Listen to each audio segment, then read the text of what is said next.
Hello, everyone. Welcome to today's seminar where we're joined by AlzeCure Pharma. And with that, I'll hand over to you, Martin, for the presentation. Thank you so much. Good afternoon. My name is Martin Jönsson, and we are here to present to you a seminar on AlzeCure's pain asset, Painless ACD440. A presentation under the title ACD440, a novel non-opioid analgesic with Orphan Designation. And today's presenter will be AlzeCure's CMO, Märta Segerdahl. Märta has a long career within the pharmaceutical industry and before that within academia as a pain specialist. Today we also have the pleasure to have Dimitrina Chukova, who is a business consultant and also from Karolinska Institutet, who have done a lot of work within the area of orphan. And then you have me, Martin Jönsson, who is the CEO of AlzeCure Pharma and has been with AlzeCure for about 6 years. Today, the agenda for our session is ACD440 and the opportunity within orphan. We will go through a presentation on the orphan drug market, past, present, and the future, presented by Dimitrina Chukova. And after that, we will dive into our pain asset, ACD440, and the opportunity we now have within the area of erythromelalgia. And then we will go over to Q&A, where you will be able to send in questions that we can answer, and then we will have some final remarks. But first, we will have a short introduction to AlzeCure. And if we look at AlzeCure, we are focusing on pain and Alzheimer's disease. And we are spin out of AstraZeneca.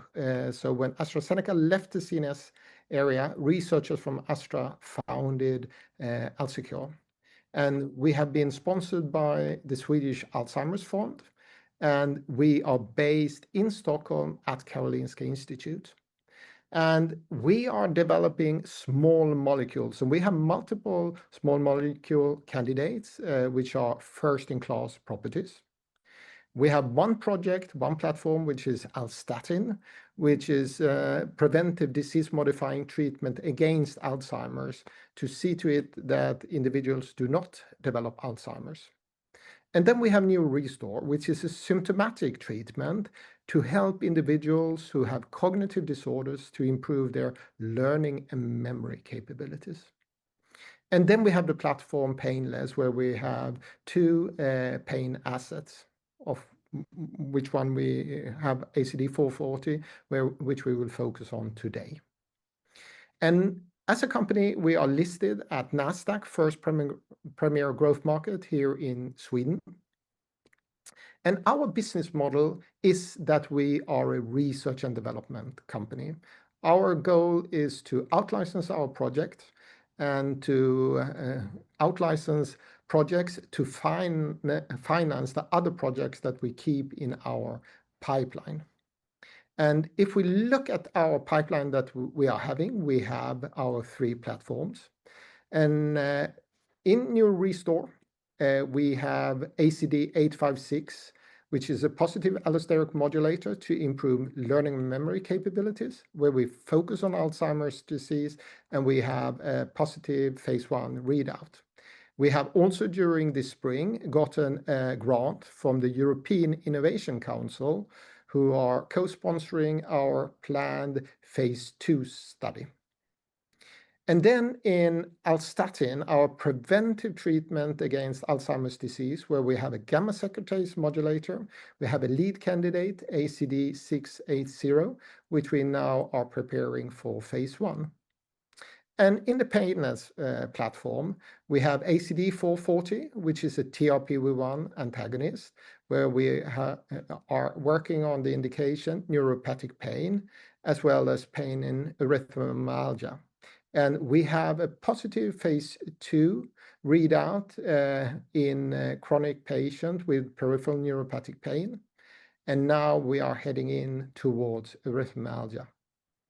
And then on ACD137, we have the TrkA-NAM assets where we are focusing on osteoarthritis. And here we are preparing these assets as ACD137 for clinical trials. And in the platform Painless with ACD440, which is a topical TRPV-1 antagonist, we have initially been focusing on neuropathic pain, which is the biggest individual area of pain disorder with more than 600 million patients. And this area, here we are building on science around TRPV-1, which has been awarded with the Nobel Prize in 2021. And recently, this summer, we received Orphan Designation for this asset for the indication pain in erythromelalgia. And we have also from the FDA received positive feedback on a potential registration trial that we now are preparing for, pain in erythromelalgia. And this is what we will be focusing on today. And what we will be doing is that we will listen to Dimitrina on the orphan drug market, past, present, and future. And I hand over to you, Dimitrina, please.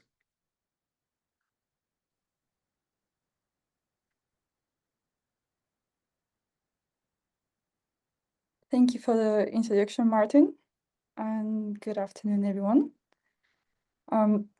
I'm delighted to share some insights from my master's research at Karolinska Institutet, where I choose to explore the global orphan drug market. And in this broadcast, I'll take you through why it matters so much for the patients and why it has become such an important focus for pharma and investors. Now, let's begin with some fundamentals to understand the market. Orphan drugs, per definition, are medicines that develop specifically for rare diseases. However, the definition of rare depends on geography. In the US, that means conditions affecting fewer than 200,000 patients, while in the EU, the threshold is fewer than 5 in 10,000 people. Now, traditionally, medicines have been developed for millions, even billions of patients worldwide, while orphan drugs focus on much smaller patient groups. And within this space, there's even a narrower category of ultra-orphan diseases, which are affecting fewer than 6,000 patients. However, there's also some unofficial definitions.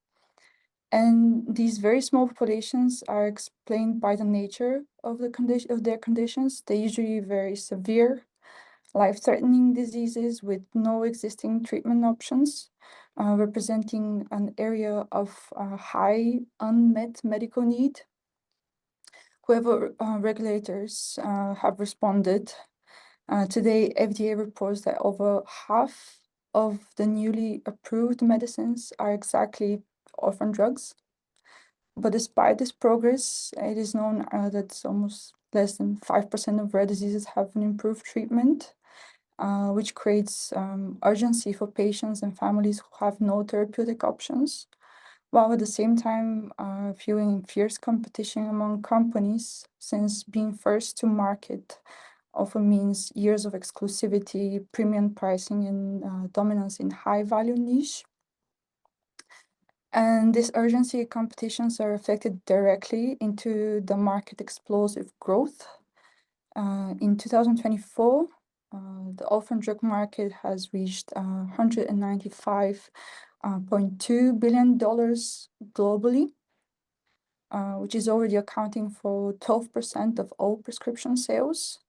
And this market is also highly concentrated in the United States, where it has generated more than 60% of the sales, followed by Europe and the rest of the world. But what truly sets apart the orphan drugs is their momentum. While the broader pharmaceutical industry grows at around 5 to 6%, orphan drugs are expanding double that to 10 to 12% annually, which is twice the speed of the overall market. And this means that companies and investors that are active in the rare disease are positioned at the very center of the most dynamic growth in the global healthcare. And this extraordinary growth is not accidental. It's built on sets of unique incentives. It begins with speed, reaching the patients sooner because patients can't afford to wait. Orphan drugs are often move through development faster, typically reaching the market in about 5 years compared to a decade in or more for common diseases. And once approved, companies are rewarded with long market exclusivity, 7 years in the US and 10 in Europe, which and protection provides stable, predictable revenue. And third, the FDA has built an entire support system around orphan drugs with dedicated review units and accelerated designations like fast track and priority review and waived fees. And finally, there's a strong legislative backing. Well, since the early 80s and the establishment of the Orphan Drug Act has changed a lot in this market. But even fast forward to today in 2025, new rules in the big, beautiful bill in the US have now even exempt orphan drugs from Medicare price negotiations.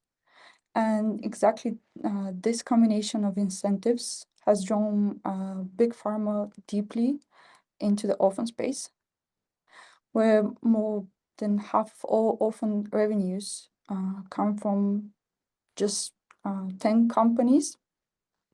Well, typically Roche leading with the field in oncology, Novartis shaping rare diseases with its gene therapy and strong hematology franchise, and of course, Pfizer and Jönsson heavily invested, making rare diseases part of their core business. For these companies, often already represent around 20% of the total sales, which is not a sideline, but a major growth driver. And the economics tell an important part of the story because orphan drugs serve such small patient groups. They rely on premium pricing, on average about 17 times higher than other medicines. But it's not only big pharma that sees the value. This market is also of great interest to investors. And in the Nordics already, investors' role has been especially decisive in shaping some success stories. In my research, I had the opportunity to interview HealthCap, a leading life science investment company. Over the years, they have invested about 120 on the upper range of $123 million across 8 orphan drug companies, creating some of the Nordics' most valuable rare disease assets. I choose a powerful example of the Jönsson Therapeutics, a Swedish biotech developing a treatment for a Wilson's disease, which is an ultra-rare condition, because it's affecting only 10 to 30,000 patients worldwide. And despite serving such a small population, the therapy addresses a life-threatening unmet medical need, and within just 6 years, the company was acquired for the staggering $855 million by Alexion, which also shows a scenario of investing in an ultra-rare condition, having a shorter timeline in return. And in one of my conversations with HealthCap partner, has shared something interesting during the interview, a perspective on the fact that regulatory exclusivity can be even a stronger driver for value, which gives smaller companies freedom to grow without immediate competition. And the same dynamics are no longer limited to rare diseases. They're now dragged to the next chapter of medicine as well, laying the foundation for precision medicine.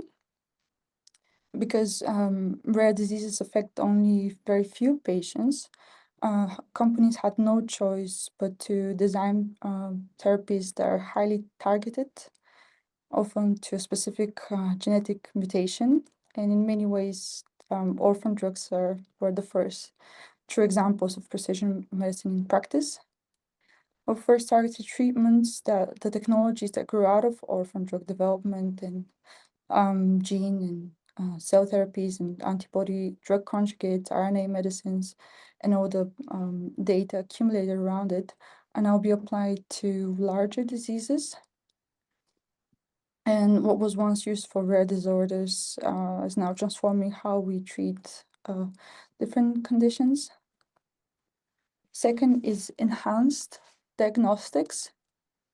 To find rare patients, the field advanced genomics, biomarker testing, and now using even AI-driven diagnostics. And those same tools are enabling us to identify subgroups in much larger populations and match them with the right therapy. So, in other words, Orphan Framework has proven that targeted high-value treatments are possible, and today is becoming the blueprint for precision medicine across the entire healthcare system. And with that in mind, let me leave you with three key insights from my research. First, orphan drugs are the fastest growing segment in pharma currently, and that both pharma and investors are benefiting from the predictable value in this space. And thirdly, that they're shaping the future of precision medicine. I believe they will be seeing a lot of more investments and shifts in this area. So to conclude, my research in close collaboration with Martin Jönsson at AlzeCure Pharma resulted in comprehensive report, often from pharma report.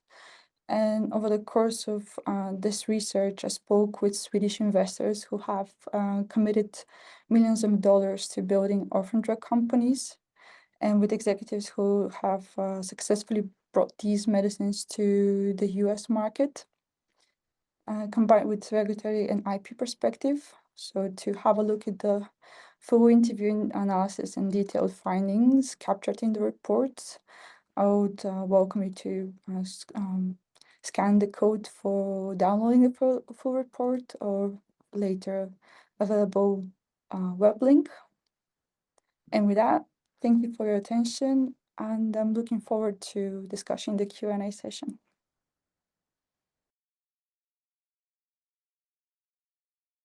Thank you so much, Dimitrina.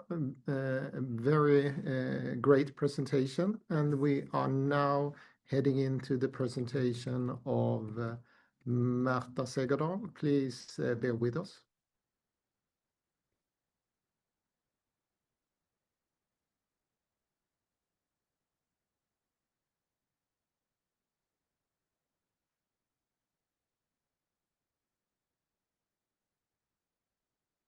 So hello, everyone, and thank you for being here with us this afternoon. And thank you, Martin, for your very kind introduction.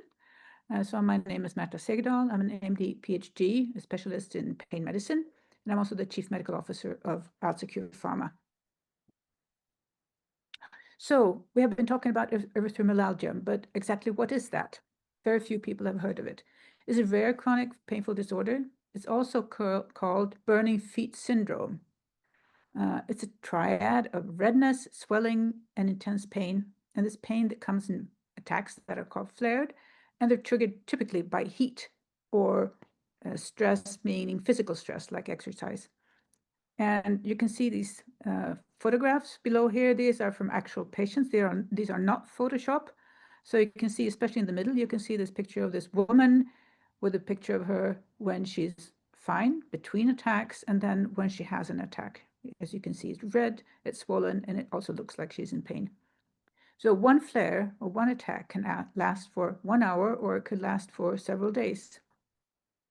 Erythromelalgia is again divided into primary erythromelalgia, which is mostly hereditary and often linked to mutations, but not everywhere. And secondary erythromelalgia, which is usually triggered by severe illness like a malignant disease or an autoimmune disease, or even by some medications. So how does it appear and how common is it really?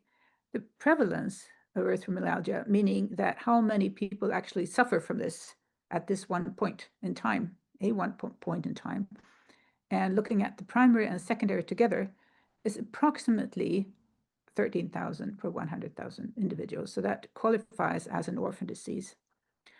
When we did our application to the US for an orphan drug designation, the literature helped us to find that there is a number between 43,000 and 70,000 individuals estimated to have erythromelalgia. So that well qualifies for the orphan drug threshold of below 200,000 individuals of the US population. It can actually start very early in childhood, from age 4 to 6 and up to adolescence, but also even start later in life. Primary erythromelalgia is mostly a lifelong and disabling disease with very many secondary complications like skin wounds, etc. And it's also it could also be an inflammatory microvascular disease like in secondary erythromelalgia. And then that could be a side effect medication, but also a co-phenomenon where you think that the microvascular disease is the only problem, but no, that's not quite it. It's also erythromelalgia. And these individuals, they suffer from pain attacks. They feel like a very intense burning. It's very clearly characterized by patients. And the increased temperature could be ambient, it could be a fireplace, could be it's warm outside, or it could be very local, like you have the sun shining on you, or you have too warm clothes on. The only remedy that actually works today is either cooling your feet in ice water or putting them in front of the AC or a cooling fan. There is a global patient advocacy group for this indication, and they give out surveys every few years. So the 2021 survey is now published. And from this, we can conclude that the hereditary forms actually start by age roughly by 4 to 20. So it's quite, one thing is literature, one thing is a questionnaire. But the sporadic forms often occur in adult age. Who do they see? Do they see general practitioners? Not really. They won't really recognize this. It will take more than a year from the contact to the first time to a diagnosis, and not until they've seen a neurologist or a dermatologist or a rheumatologist. So basically, it's a specialty care disease. The pain flares that come either most days or pretty much every day, as you can see from the right-hand pie chart, about 75% have most days or every day. They're burning, as mentioned. They have a varying duration between 1 to 5 hours or even more than 5 hours. And the typical daily pain, like an average pain, is what we call moderate pain. So between 3 and 7 out of 10 on the 0 to 10 scale, and 10 is the worst you can even think of. And the worst case pain when they have their attacks is between 8 and 10 out of 10. And as a comparison, you could say that a delivery of a baby is about 8 out of 10, and an amputation pain could be around the moderate range. So this is quite heavy and severe pain. Flares are mostly triggered by heat, physical stress, but also in other conditions, it could be like it's in combination with a flu or some infection coming on. Best therapy is cooling, which can be damaging. They can actually get wounds from the cold water or cold fan, and then they could get infected and be very scared, get a lot of scars on their feet or hands or whichever area it is that is affected. There is no effective medical treatment, so that also fulfills the orphan criteria, not only the number of patients, but also that there is no effective medical treatment. Not only not approved, but nothing effective. So it's a lifelong disease, and some patients actually improve over the years, but the mainstay of patients actually get worse. 50% of them actually get worse, and about 1/3 have about the same level of problems, and a smaller group actually improve. And that's the improving part is usually the patients with a secondary erythromelalgia, where they have realized what the problem is and they have cured the cause for it. So, as it could be understood, is that this has a huge socioeconomic impact also for the patients, but also the family and caregivers. So, what has this to do with the TRPV-1 receptor? Well, the TRPV-1 receptor is actually key in pain signaling. So the receptor, as Martin mentioned, it was characterized in the 1990s by the group of Professor David Julius. And it was shown to be central for the mediation of heat and pain. The receptor is also called the capsaicin receptor, or capsaicin as in chili. And when you heat the skin, this little figure on the bottom right shows that if you heat the skin, shown at the bottom, very bottom of it, you can actually increase the pain and the circulation, the redness, significantly. And when you cool, instead, it goes down. So the receptor triggers the release of vasodilating substances from the sensory nerve endings as part of everything. So it's very similar to the way the capsaicin works. So the target mechanism then, well, the TRPV-1 receptor or capsaicin receptor is central to the initiation of the pain signal, also called the transduction. And it's distributed all throughout the body. And if you have a painful condition like in neuropathic pain, these receptors are upregulated. So that means that there are more of them, and they're also more sensitive to activation. Previously, there's been a number of TRPV-1 antagonists, like in the first decade of this millennium, and they have been halted or changed to other topical indications, such as Novartis. And that's because these candidates were very effective. They were given orally, and then they challenged the whole systemic target effects by the reduced heat sensitivity all over the body. So patients could actually get unintended burns and scald themselves when they were drinking hot drinks, which of course is not a feasible treat for a new treatment against pain. In many cases, patients also got transient hyperthermia, but this was not the key reason for closing down the projects, as we become aware from different types of contacts and publications. So by developing a topical formulation that we've done at AlzeCure Pharma, ACD440 is now a gel, and we have circumvented the problems with the systemic side effects because the effect is only where the gel is applied. This opens up the possibility, adding on to the orphan, but also precision medicine in the subpopulations of chronic pain patients with heat hyperalgesia, where current treatments are known to be ineffective. And then, as mentioned, erythromelalgia is one of these diseases or disorders. So then what does an orphan drug designation add? We were granted the ODD, Orphan Drug Designation, for the treatment of erythromelalgia by FDA. The pre-IND meeting we had with the FDA in Q2 this year, they were very supportive of our development program and encouraged us to pursue this further. There are several benefits with an ODD designation. It's granted for severe and life-threatening diseases without currently available treatment options. So in the US, the disorder must affect less than 200,000 individuals, and in Europe, the prevalence, or it must affect fewer than 5, up to 10 out of 10,000 individuals. But with both agencies, there are several advantages supporting the development of the program.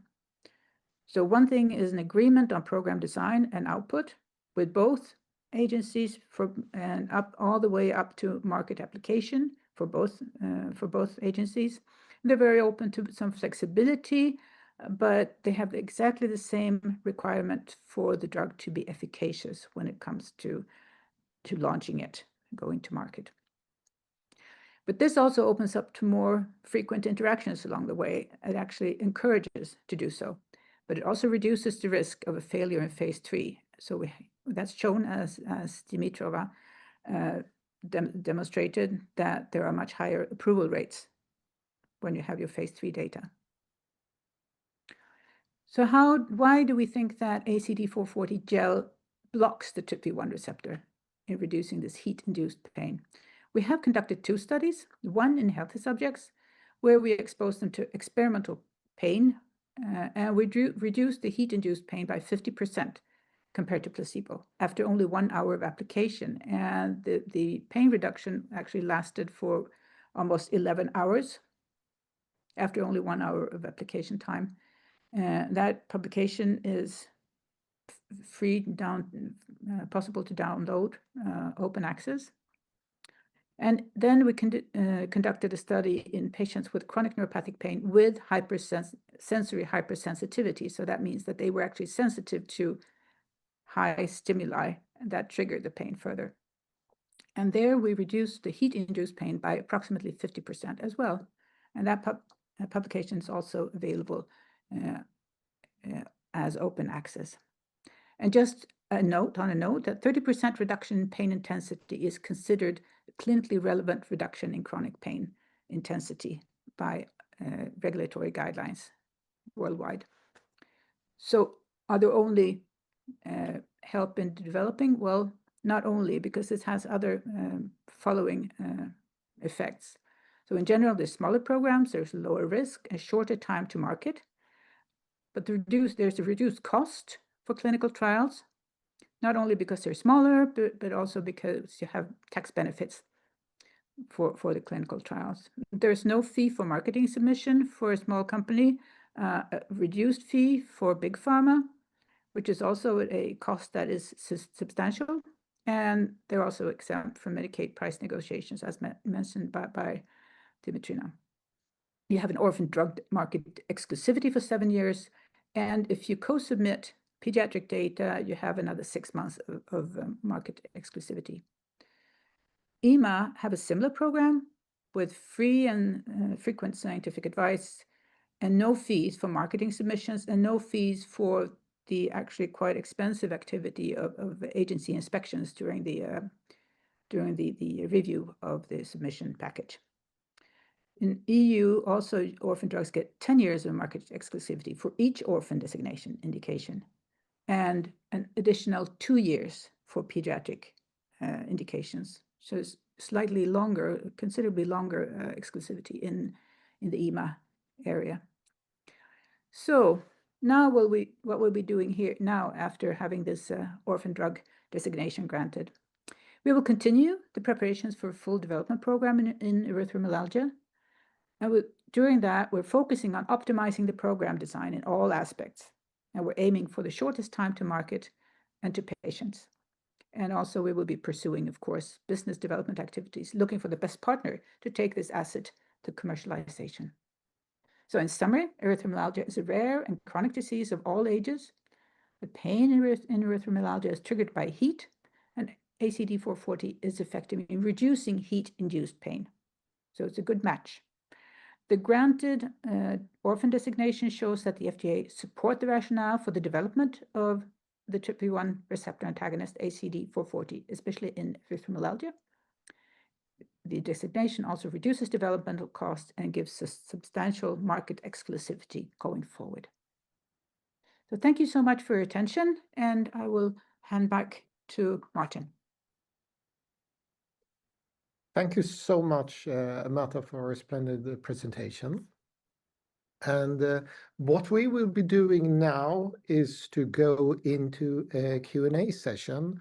And you as listeners are very welcome to send us questions, and we are looking forward to answering them. And the parties involved in the Q&A are, of course, today's presenters. And with this, I'll hand over to our moderator at FinWire. So please, Martin. Thank you very much, Martin, and everyone for that presentation. And yes, let's open up the Q&A session here. We'll start with the first question. What are the main challenges and also opportunities in positioning ACD440 as a first-in-class treatment for erythromelalgia? Märta, do you want to start? Well, I can start with saying that it would be a first in class because there are no approved treatments. So I think that's a very simple answer to the question. Yeah. You probably have something to add on to that, Martin? Yeah, and the opportunity is, of course, that we will be able to help patients that are in need, and then as well as to go into the as an orphan is also based on a commercial opportunity, very, very attractive. And as an orphan designation in the US, we will then expect to have at least 7 years of market exclusivity. In the US, 10 plus 2. And then we are, of course, also looking at the opportunity in the rest of the world. Additionally, we should say we are not only looking at erythromelalgia, there are also other orphan indication which are possible. And for each additional orphan indication, you in the US, for instance, get an additional 7 years. So this is very attractive. So thank you. Thank you for that answer. We'll take the next question here. Is there still interest to continue with ACD440 in peripheral neuropathic pain? I can start. Yeah, First start. of all, I can say that the initial study we have done in peripheral neuropathic pain were very promising. And the reason we are now going to for an orphan is that we see this as the fastest possible way to the market. And we also see it as the most cost-effective way to the market. We, of course, still see that there is a huge unmet medical need and a very attractive opportunity also in peripheral neuropathic pain. So, but initially we will focus on erythromelalgia. Should I add something? Yes, please. Yes. So I would say that in other indications where there is a trigger of the pain due to heat, this would be an additional precision medicine tool that adds to the rest of the library of pain treatments.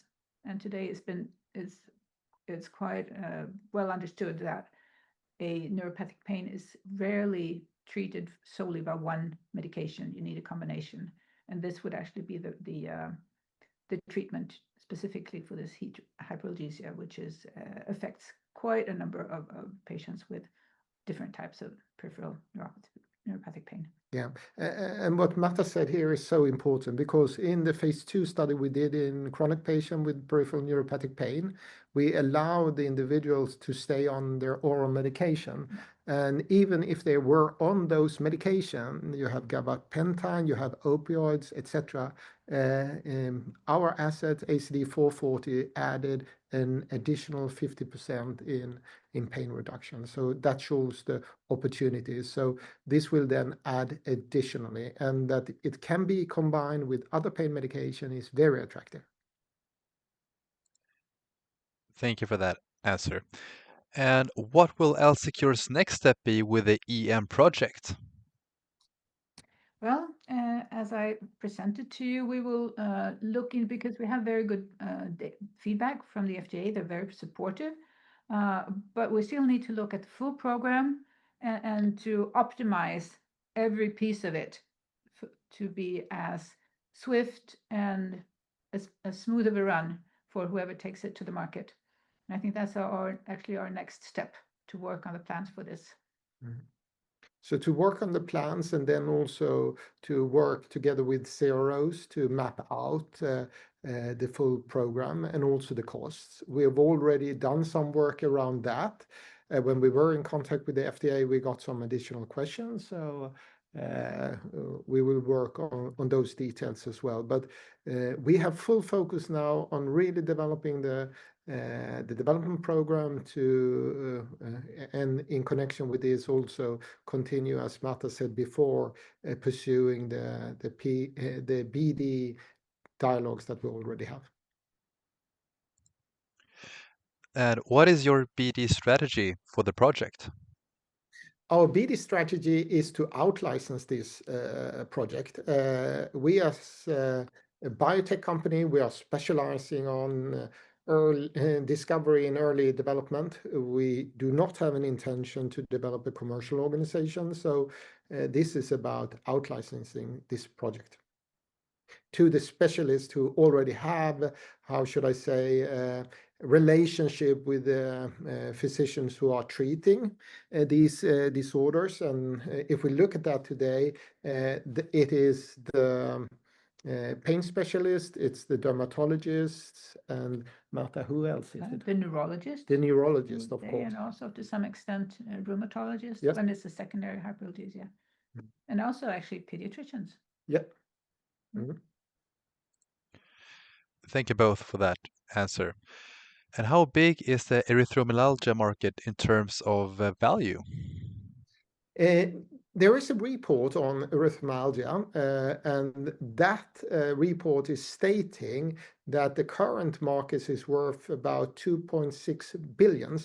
And what's interesting there is that today there are no approved pain medication for erythromelalgia, as we talked about. So to be able to come in, and also that the current drugs aren't effective. So to be able to come in with an effective, safe a drug in this market would open up very attractive commercial opportunities.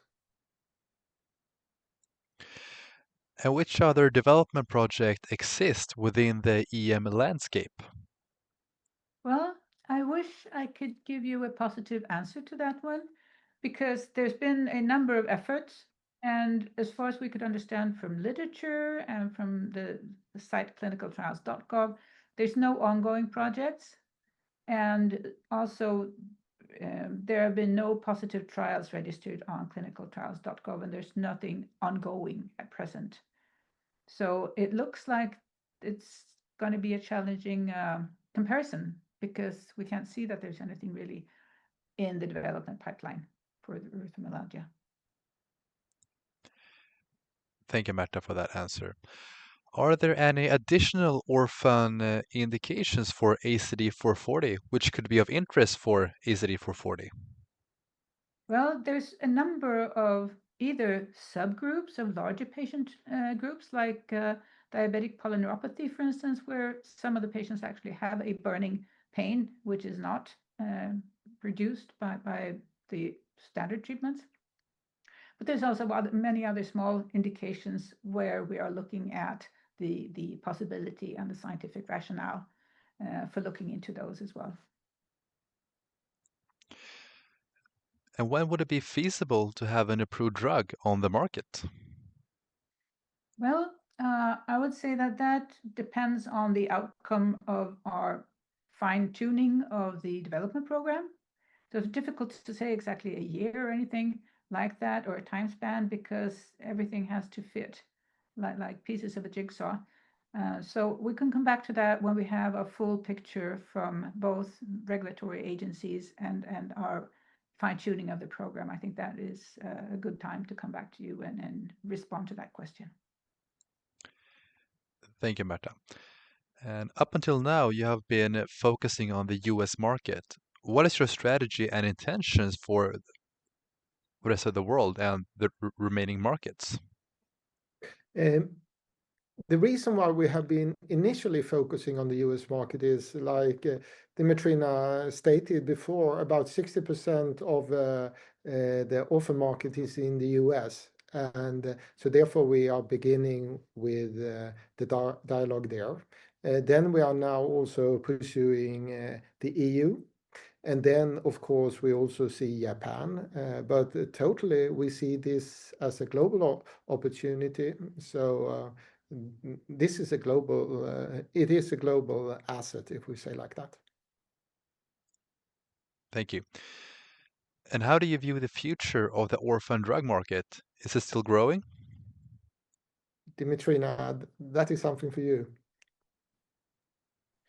Yes, a short answer.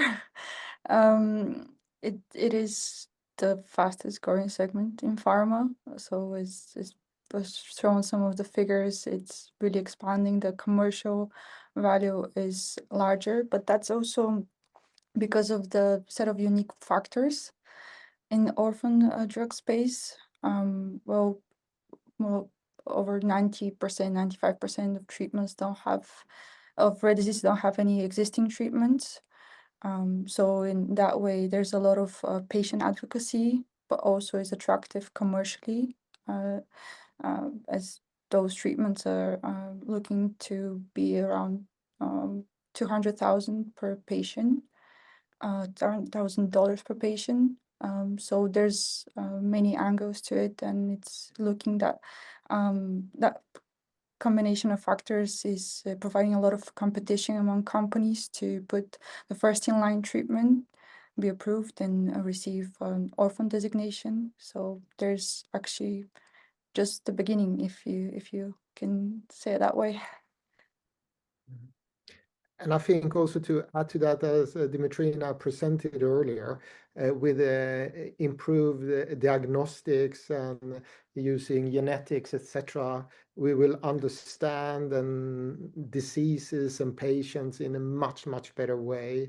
And based on all the input we have from the patient, the disease development, etc., we will see more and more precision medicine. So the smaller segments of indication will only grow, and it will grow rapidly, truly.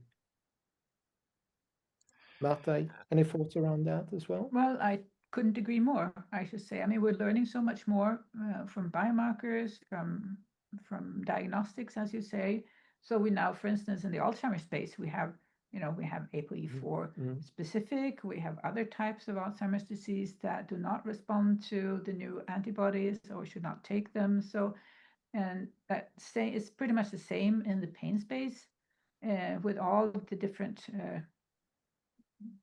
pain indications, basically, based on the new classifications and the different neuropathic pain states. So I think this is the field of precision medicine is actually growing. And these are, of course, smaller indications.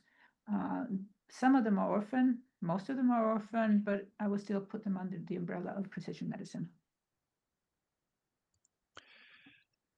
Thank you for that answer. And do you see ACD440 as a lifelong treatment for patients with erythromelalgia? And as a follow-up, do you see any risk that patients could become desensitized to ACD440? Those are two very good questions. So the first question is, yes, it's a lifelong disease. So there's no reason for us to believe that there is a either reduced effect or tolerance development, as we call it, as you can see with other types of drugs. And we don't have any indications that we would actually be reducing or taking away the disease per se. So I would say it's a lifelong disease, and it would be a lifelong treatment. Do we see a desensitization? No.